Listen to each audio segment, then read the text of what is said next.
Hello, literature lovers. Welcome to LITTWIT CLUB. Hope you all are doing great. And today we will continue our mock test series on SLST 2025. The very first question is, what does the speaker's journey to Lucy's cottage metaphorically represent? Whether it represents physical taste, the stages of grief, a journey through emotional vulnerability, or a business trip. So the answer is, it is a journey through emotional vulnerability. Which of the option below suggests that the setting involves a mason or a large house in the listeners? So whether it is moonlight door, turret, iron on stone, or plugging hoops. So it is turret. I ran down the water. I saw a how hut above the black mud and a small canoe hauled up. The hut and the canoe belong to a farmer, a priest, a fisherman, or a warrior. So it belongs to a fisherman. I mean the truth untold. The truth remains untold because of the premature demises of the soldier, of a communication gap, of the lack of experience in the battlefield, of the absence of listeners. So it is of the premature demises of the soldier. In Arms and the Man, Saw represent the conflict of wills, passions, and or persons, ideas, or none of above. So he shows the conflict of ideas. Jim's income had been reduced to $20, $30, $10, or $25.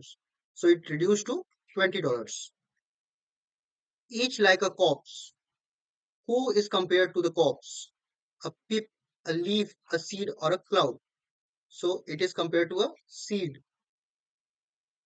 Serving tea is an English custom, tradition, habit, or convention. So basically, it is a custom. Would you let me join your party? The underlined word is a let क्या है? Linking verb, causative verb, auxiliary verb, or none of above. So it is a causative verb. Put the correct participle in the blank space. Married as we are freed from anxiety. Having arrived, rolling, tattered, being arrived. So Mary having arrived, we are freed from anxiety. From what will Lucy learn sportiveness? In 3 years, she grew from the fawn that leaps in joy across the fields, from nature that Lucy finds around her, from the twinkling star, from the bending willow. So it is from the fawn that leaps in joy across the fields. Why is Lucy described as unknown?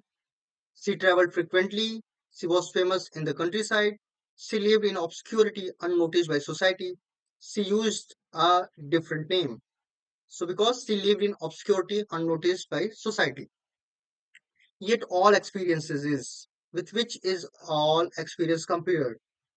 River, battlefield, arch, hilly region. So it is compared with arch. In the listeners, horse is seen moving beneath the starred and leafy sky. How can the sky be leafy? So the poet imagines the sky to be leafy, the sky surrounded by a leafy forest, a foliage of the trees created a covering overhead, or none of above.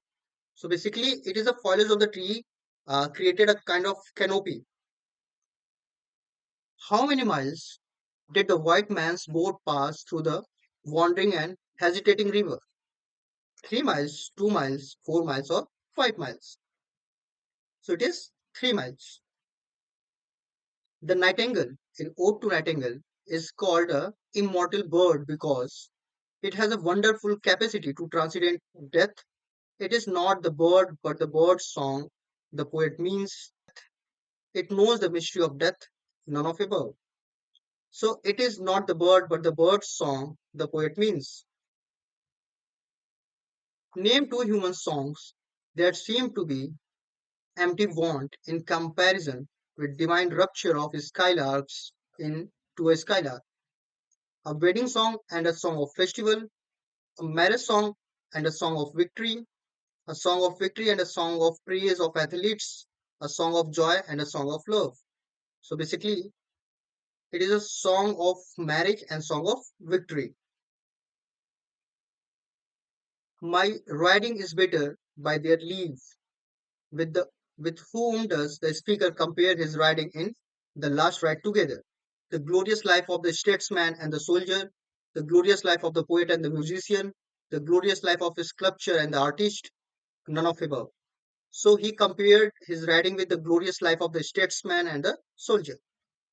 What age does Mrs. Hardcastle give to herself? So whether 40 years, 45 years, 57 years, or 47 years. So she herself gives her 40 years, but she is actually of 57 years. In Lucy poems, Wordsworth expresses his love for and the grief at the death of nature, Lucy, Dorothea, all of these. So he is expressing for Lucy.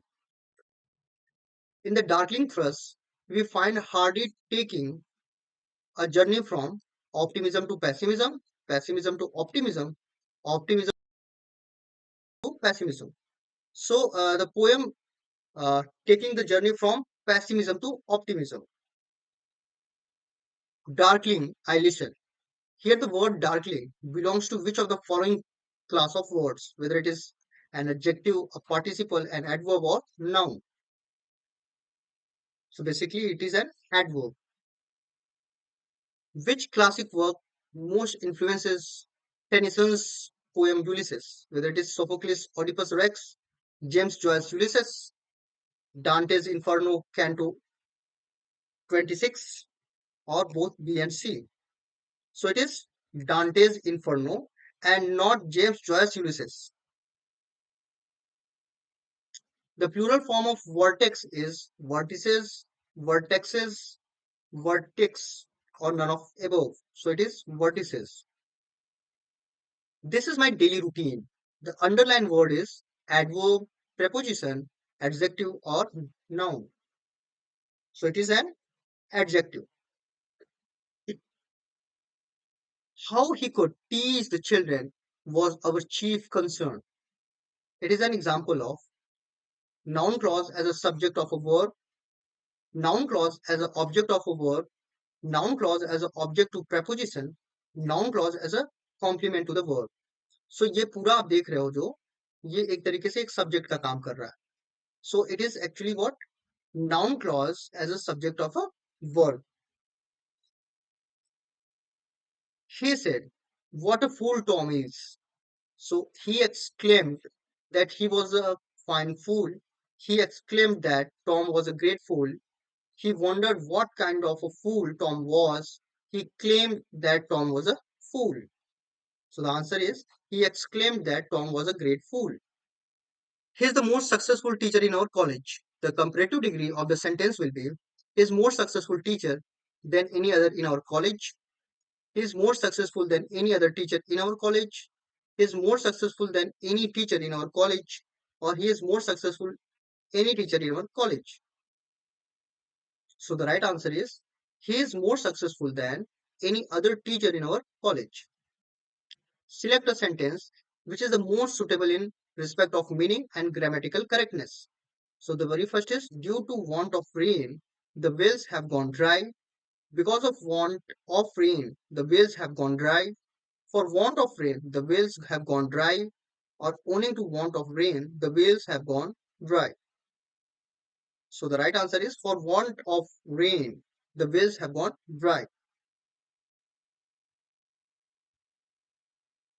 What figure of speech does the poet uses in 19 Autumns?